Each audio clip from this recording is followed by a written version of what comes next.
This is a Momentum Media production.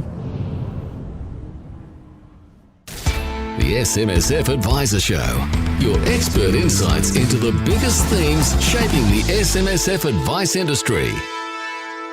Hi everyone, and welcome to the SMSF Advisor Show. I'm Miranda Brownlee, and I'm joined by my co-host Aaron Dunn. Hi Aaron. Hi Miranda, how are you? I'm good, and yourself? Not too bad.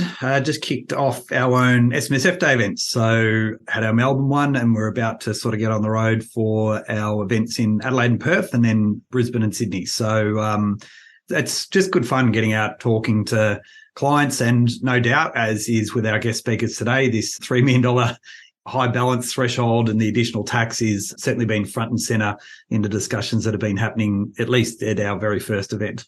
Yes, I'm sure you'll be getting lots of questions about that one. Yeah. So as is always the way, we kick off our show with what's making news. So Miranda, what have we got in today's edition? So we have been still having a lot of discussion around that $3 million threshold. But since we've got two great guests coming on today to speak about it, we'll leave that for later. But one of the other things that's sort of been a bit more topical again recently is the quality of advice review and where that's kind of moving. It has been a bit more delayed in terms of sort of where the government's moving on it, but we have sort of heard Stephen Jones hint that he is going to focus on that sort of recommendation to allow super funds to expand the advice they can provide based on that recommendation that was made, and that super funds would probably be more of a priority over the banks, for example.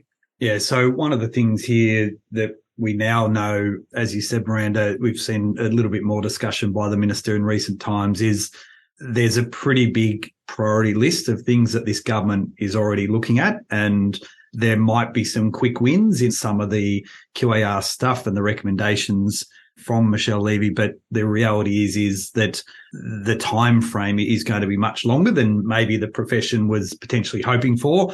We will continue to see some consultations throughout the year, but from that point of view, I think, this year is going to be, there's going to be other priorities of this government rather than looking to introduce a lot of the recommendations that we actually saw. Albeit, as I said before, there will be some potential quick wins that we can get as an industry in this year ahead. And the other thing that's generating a bit of discussion is sort of the whole banking crisis that's kind of happening at the moment. So obviously we had that Silicon Valley Bank collapse, and there's been a bit of discussion on what impact that will have on cryptocurrency investments. And obviously there is a small sort of SMSF population that do hold a lot of those kind of assets. So there might be a bit of an impact for them with what's sort of been happening over in the US. And also, obviously, there's a bit of concern about whether this banking crisis might sort of flow here to Australia, although the general view at the moment is that it's not really going to impact banks here, at least. So I imagine most SMSFs won't really be impacted by that. Yeah, we are lucky, aren't we, here, where I think Australia's 4 major banks are all in the top 10 banks in the world. So, I know a lot of us complain about rising interest rates, and it's, in a lot of instances, we're seeing that the banks get more and more profitable. But in times like this, the strength of our banks actually are a positive for us. So, I think to what you said there rightly, Miranda, is that we won't see the same sort of issues here as we've seen with the Silicon Valley Bank. But rightly, there are murmurings of different things that will happen, and even seeing the Credit Suisse as an investment bank have challenges where I believe UBS is looking to now take over. There will be pockets of this that we will see reverberate in Australia, but nothing to the extent that we're seeing in some of the global economies at the moment. And we've also seen Stephen Jones announce that they are going to be undertaking a review into managed investment schemes, which will obviously be a positive for the SMSF sector, given that in the past there has been quite a few SMSF investors impacted by some of these the collapse of some of these schemes. Yeah, so things like the lack of compensation, and we saw like the Trio Capital is one that I can recall off the top of my head, and therefore any of this sort of stuff that will help around the potential protection of trustees. Now, naturally, SMSFs, we'll be well aware, are outside of that compensation scope. So, anytime that someone is entering into an SMSF, understanding that those limitations are important, but, an opportunity to revisit this framework that has been around for some 20 odd years and look at it in light of some of the trio capitals and others that have occurred, I think can only be a good thing for the SMSF sector as well. Yeah. And also on the political front, we've also seen them introduce legislation for the CSLR. There has been sort of a few concerns raised around that in terms of the scope still not being broad enough and some of the other concerns around, I guess, advisors potentially paying for other people who are doing the wrong thing and being impacted by rising compliance costs when they're already under a lot of pressure, some advice firms. But yeah, overall will be a positive thing as well. Yep, I agree entirely. And as I mentioned before, obviously the $3 million threshold is still a huge talking point. And today we're very fortunate to be joined by two of the policy experts from both the SMSF Association and Chartered Accountants Australia and New Zealand, who'll be sharing sort of some of the feedback from their members and some of the grey areas and how SMSF professionals should be handling those conversations. So we're now joined by Tracy Scotchbrook, Head of Policy and Advocacy at the SMSF Association. Hi, Tracy. Hi, Miranda. How are you? I'm good. Thanks for joining us today. Pleasure. So obviously a few weeks ago, we did have this announcement about this extra 15% tax for those balances above that $3 million. And we have had some details released on the proposed calculation, which has been a little bit controversial in itself. Just to start off, what are perhaps some of the other alternative methods that they could have gone with, or are there other ways they could do this that perhaps might result in a fairer outcome given some of the issues that have been raised in terms of this proposed calculation? Yeah, that's been a big question, hasn't it? Because the more you kind of peel the onion on what's proposed is the unintended consequences that are sort of falling from it and some of the outcomes. And I think if you're looking for something that's far more equitable, it would be to give people a choice as to whether their funds are reporting the taxable earnings that are attributable to the relevant member interests, or by default, there would be a notional earnings rate. So it would give funds, and then from an SMSF context, the individuals the choice as to whether or not they're going to do that calculation. And that would seem to be far more equitable because you're dealing with actual taxable earnings instead of some of these other things that would be captured within the proposed formula would capture that aren't necessarily taxable items. Actually, total sort of random question here, Tracy, but we've seen Treasury actually very recently look at the NALI consultation. And this is another area very recently that they've come out with an alternate approach to a lot of what's been discussed. But there is a choice in there, isn't there? So when you think about the way in which the calculation can be derived, you do end up in a scenario whereby you can go through and work out which result provides the most appropriate outcome, and the calculation goes on that. So this approach to an alternative or to a choice isn't new to superannuation policy and how they've constructed things previously. Yeah, correct. And from an SMSF perspective, we think that having that choice is going to be an important component, but it also means for the larger funds where they may not necessarily be able to provide that choice, you've got that backstop of the notional earnings. It would require some broader system changes and the way that they function to accommodate an actual earnings amount. But it just means that everybody within the superannuation ecosystem can be dealt with a bit more equitably than perhaps what is proposed. Yeah. So, Trace, we've gone from, I guess, an announcement into a fact sheet that turned up pretty quickly thereafter. Yes. And like many things with this, the fact sheet provides us with a range of examples and information, but you open one, or you close the door, I should say, and it blows out all the windows at the back of the building. So there are numerous questions around things like death benefits, how things are going to be dealt with divorce settlements and insurance and so forth. Have we got any clarification on any of these issues yet, or are we just simply having to be patient because eventually we're going to get more devil in the detail? Yeah, so there really hasn't been any more context or detail released from Treasury.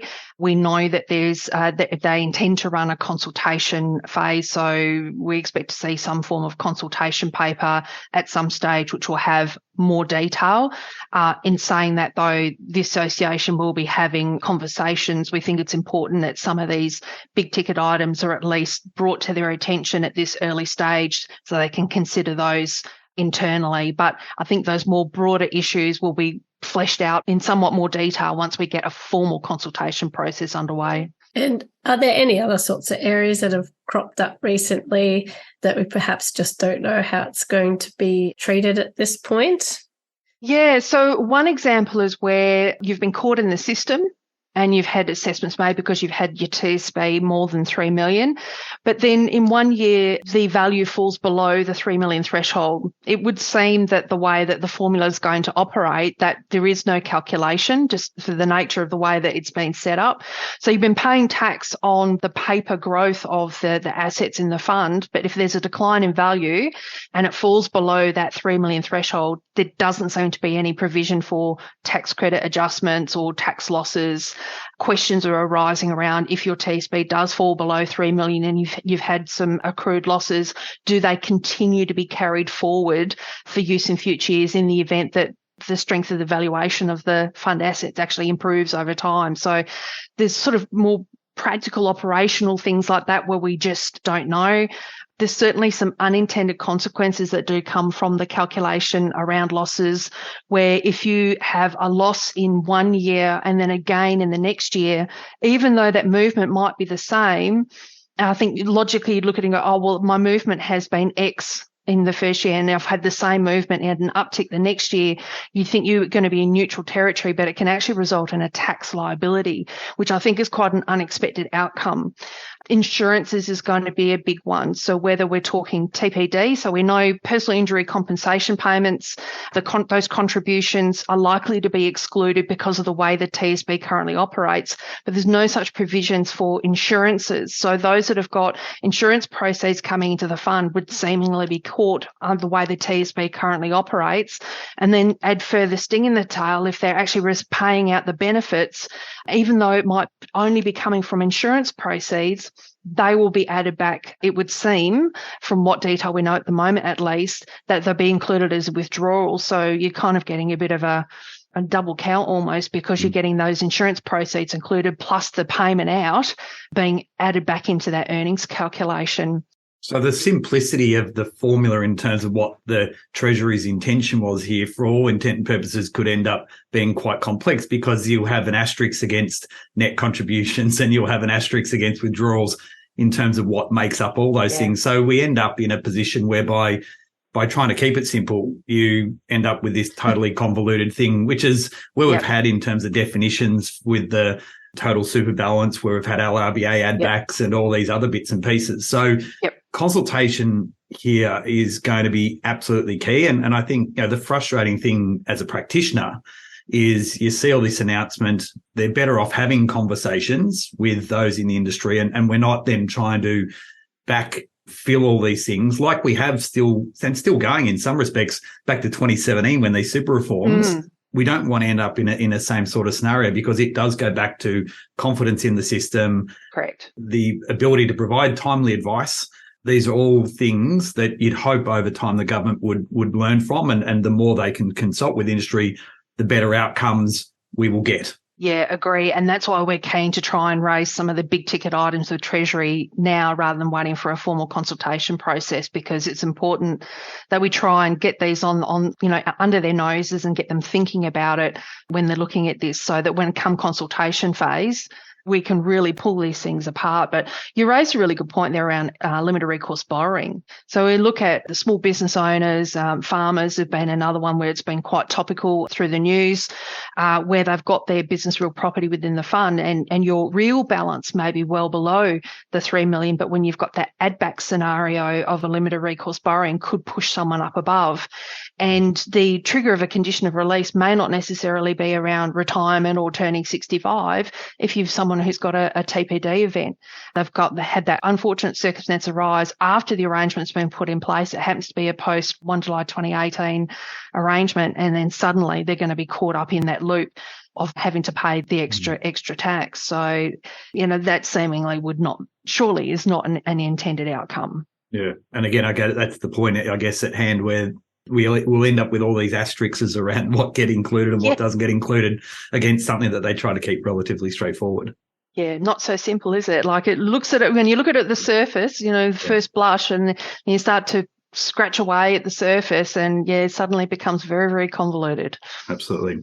So the other thing is, this has become very topical quite clearly, and many advisors, accountants, having clients contact them concerned. What should we be doing? What steps should we be taking? Is it going to impact me? The 80,000, I think we now clearly know, is going to impact well more than 80,000. I saw something the other day. We're talking about balances of less than 3 million, because quite clearly, if we look at the indexation rate, by the time we get to 1 July 2025, we're probably looking at 2.7 or 2.8 now at the moment, aren't we? So the approach, I guess, to professionals and talking to their clients, what should we be saying? And, should we be going early on any of this stuff, or are we just better sitting and waiting until we get a little bit more meat on the bone? Yeah, and that's always the $20 million question, isn't it? What do you do? And it's really hard where all we have is an announcement. We've got no detail. Nothing is legislated. So whilst we've got that a proposal that's out there being quite actively discussed, we don't know quite where it's going to land. So if it was me with my clients, I'd be sort of cautioning any panic and making any rash decisions. And certainly we've got to be mindful of the preservation rules. So any clients that are concerned that haven't met preservation age, just reminding them of the preservation rules to make sure that they're still complying with that.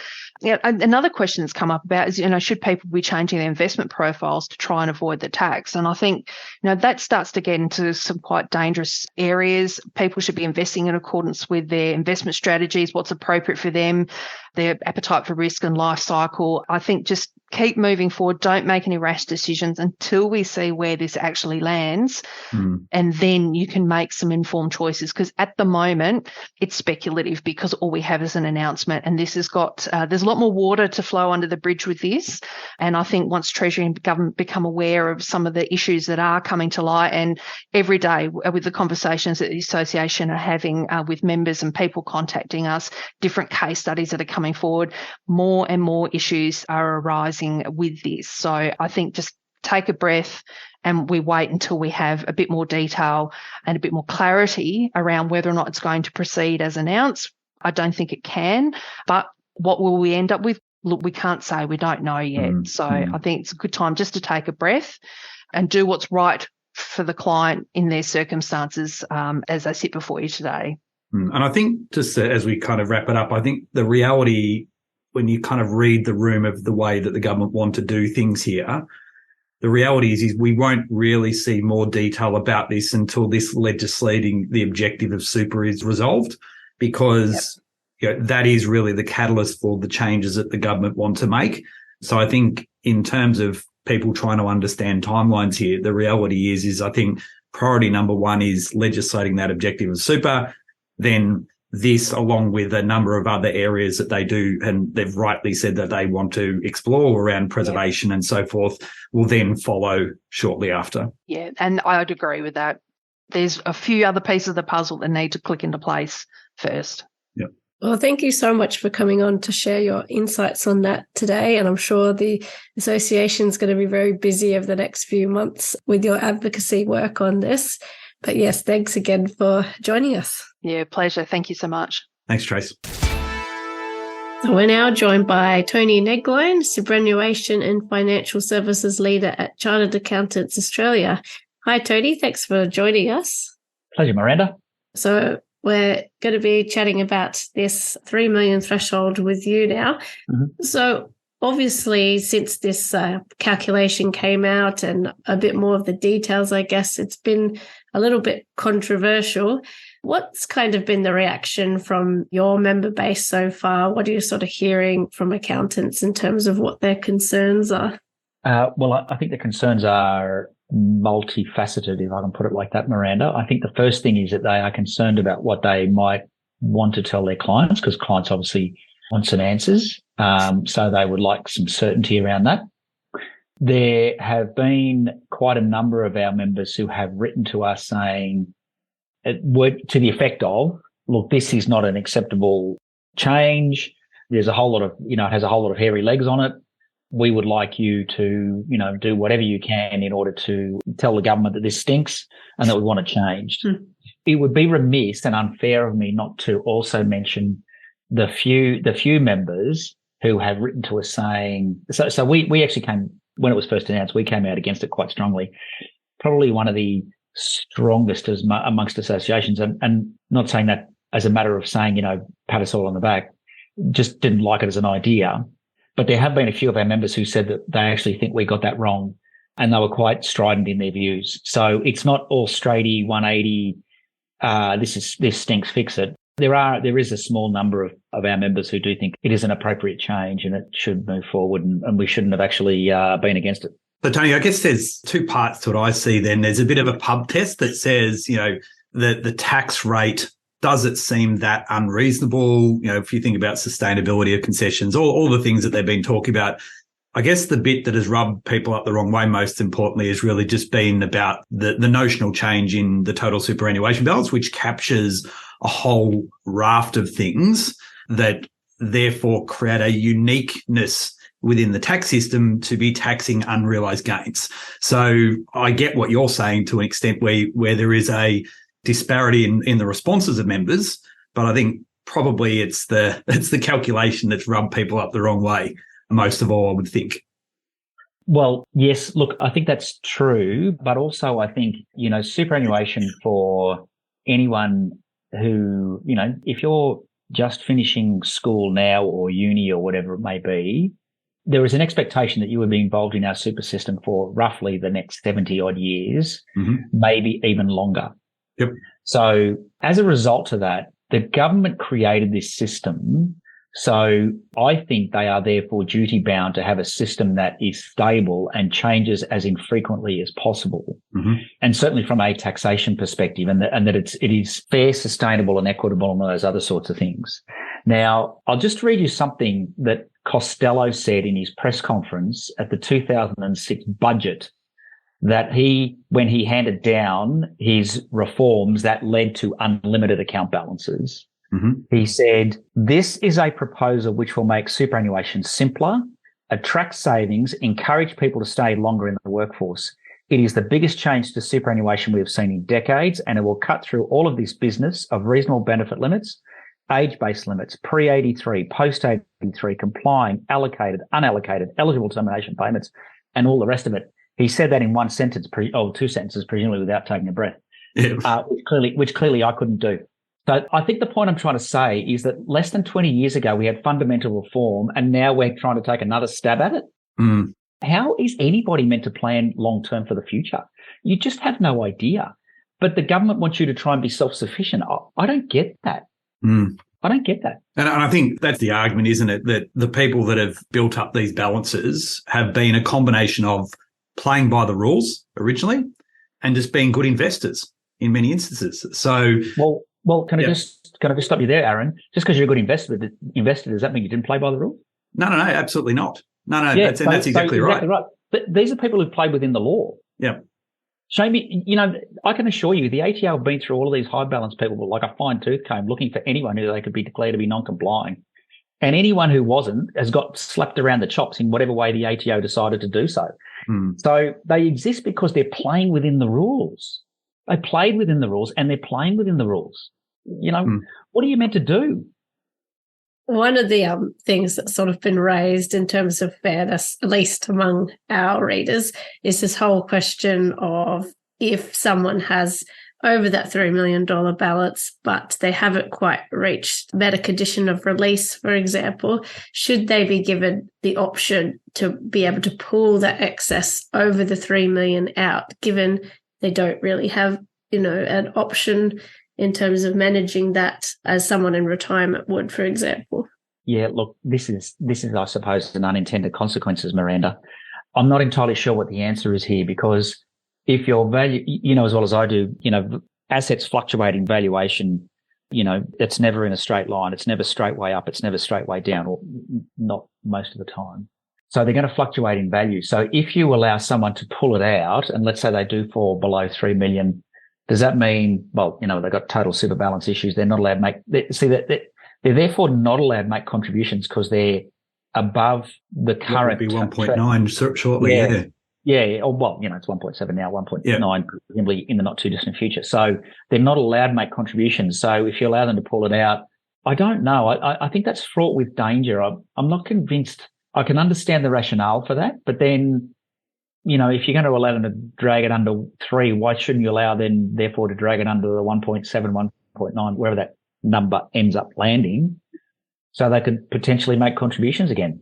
Yeah, and Tony, I was saying to Tracy earlier as part of this show that it would also seem like it's going to go against the grain of the tightening that they intend on looking at for preservation around the legislating the objective of super too.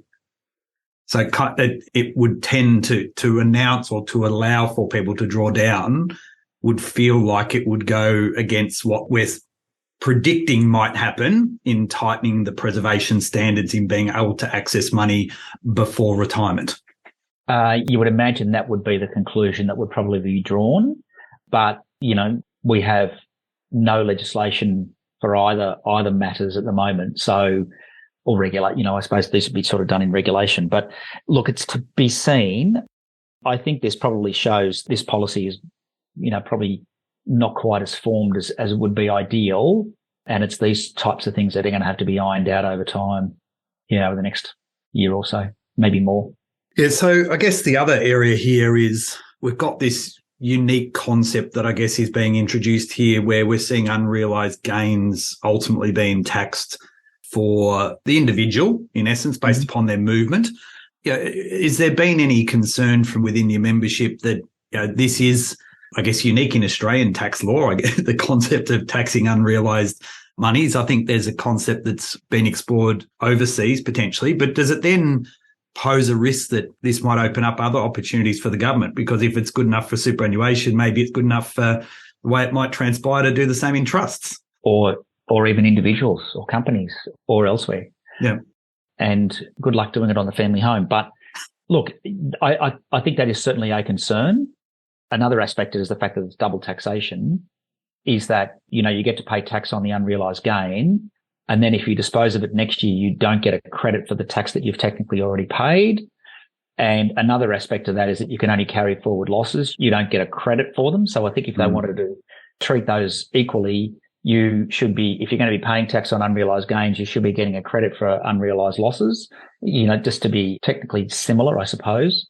But it is certainly, yes, you know, it does go away against our fundamental way of seeing what income is. You know, it's based on something that is realised. Mm-hmm. So it kind of goes against how our income tax laws are written.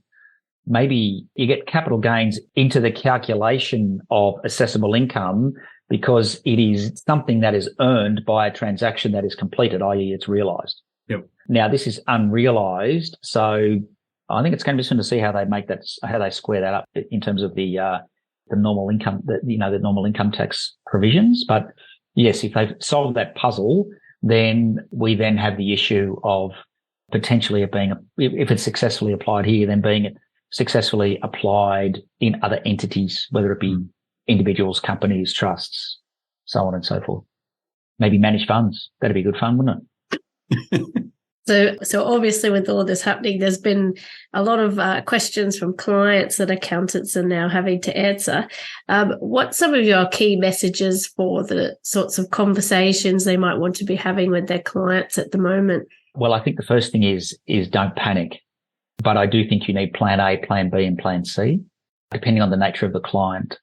Our initial modelling of the situation shows that if you have a pension that's involved in the $3 million tax, then chances are you need to be allowing for the fact that the pension probably needs to be holding more income, more cash at bank in order to ensure that the tax and the future pension payments can be met over the next 1 to 3 years. So you need to be allowing for that. What do we need to do to generate that cash over the near to longer term? If you have lumpy assets, then, this is not due to come in until July 2025. The next election is slated for May, at the latest of May 2025. Now, the coalition have said that they would repeal the measure. Now, if they get into Parliament, if they are successful, then, will they get it repealed in time? Don't know. Obviously, if the current government survive, then you've got law. Now, if you've then got a lumpy asset, which they then need to either partly or fully dispose of, trying to do that in 6 or 7 weeks is, certainly if it's real estate, is probably not, it's tricky. So I think it depends on the nature of the clients you've got and the circumstances they find themselves in. But I do think you need plans A, B, and C as this moves on. And I think we need to add to that it's our understanding that Treasury will release a consultation paper in the not too distant future. Now, I'm not entirely sure what that means, but my understanding is that it's not too far away, and that will deal with some of the unknowns that, we've all been talking about. And then I think from there, some people will have a bit better idea about what they should do. So I think at the very least, waiting for that consultation paper to come out, we've got enough time for exposure draft legislation, I would have thought. Yeah, so I think they're the things. And I think lastly but not least, I think if it is accumulation money in the partly or fully in accumulation phase, you've got the $3 million or more involved, then you may need to be looking at tax effective accounting. So they're all the things that I think people need to be thinking about. But I think doing anything, unless you have an unusual set of circumstances, I think doing anything now is probably somewhat unnecessary. But yeah, plans A, B, and C are probably a good place to start.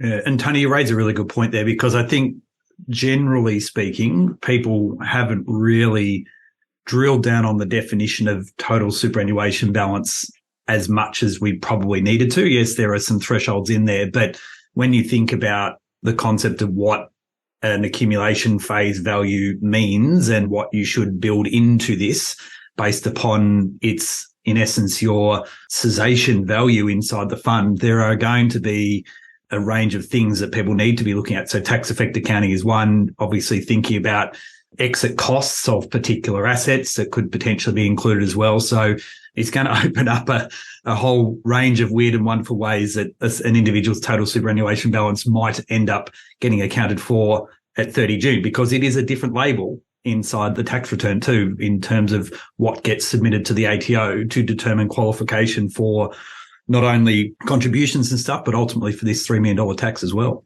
Well, I think you raise a very good point, Aaron. And, during the old RBL days, when someone had money above RBL, there was all this thing about could they forfeit it and how much could they forfeit?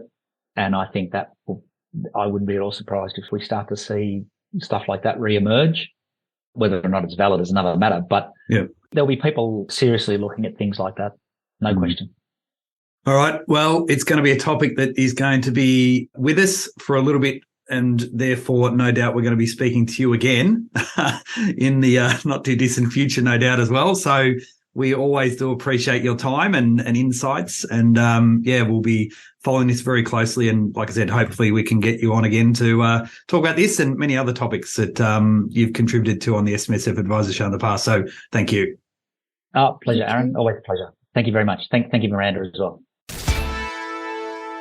So Miranda, that was great to catch up with both Tracy and Tony around this additional tax for high balance super funds. What were some of the key takeaways from both our conversation with Tracy, but then also with Tony?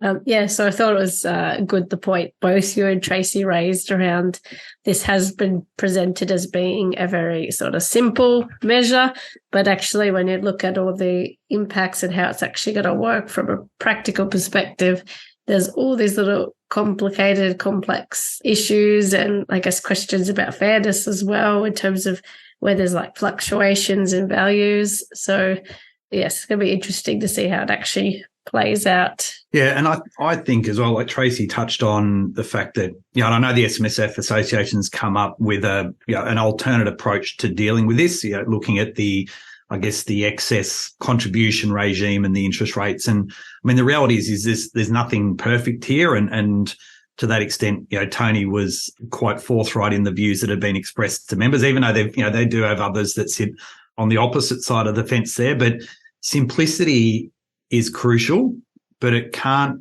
be at the cost of something that's just not right. And I think, they talk about fairness in tax concessions and sustainability. You've got to have a level of fairness in how this applies. And therefore, when you end up in a situation whereby it's creating a unique part of our tax system by taxing unrealized gains, but not having any other credit offsets, all that sort of stuff sort of wrapped in behind it, it sounds like, we need to go through a lot more debate and discussion on this topic to come up with something that may look more palatable. Now, as Tony said, whether we are looking at this fairness in that people have played in this area in terms of the way they've invested, the way they've contributed, and they've just ended up with high balances, I think the issue will be that, the government's got to pay for NDIS and these other things. So we just need to come up with a solution that we think would be there and thereabouts right. And I think at the moment, I think everyone's agreeing that it's not quite right yet. Yes. And I thought the other good point that both Tony and Tracy raised is not to panic right away, and that we should at least be waiting till we see this extra consultation released and sort of see where things go, unless there are really unusual circumstances. Yeah. And Tony made the comment, didn't he, that, now you can be talking about plan A, plan B and plan C, so that you're not going to be in a position that as we get much closer to the start of these laws, if they proceed as intended, you're not having to go into fire sales, you're not having to react super quick. What you have in place is a plan, and you're therefore just moving the chairs around the deck as opposed to having to build the whole boat yourself at that point in time. Yes, exactly.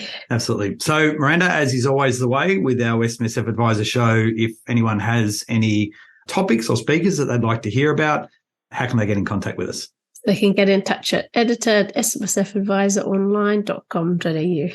Well, thank you once again for joining us for this week's SMSF Advisor show. Hope you got plenty of great insights from our speakers today. Have a great rest of the week. Take care and bye for now. The information featured in this podcast is general in nature and does not take into consideration your financial situation or individual needs and should not be relied upon. Before making any investment, insurance, tax, property or financial planning decision, you should consult a licensed professional who can advise whether your decision is appropriate for you. Guests appearing on this podcast may have a commercial relationship with the companies mentioned.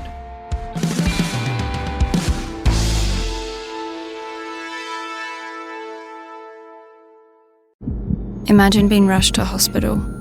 Yep. And your life changing in an instant.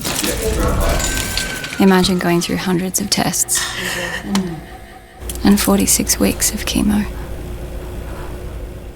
Now imagine you're a child.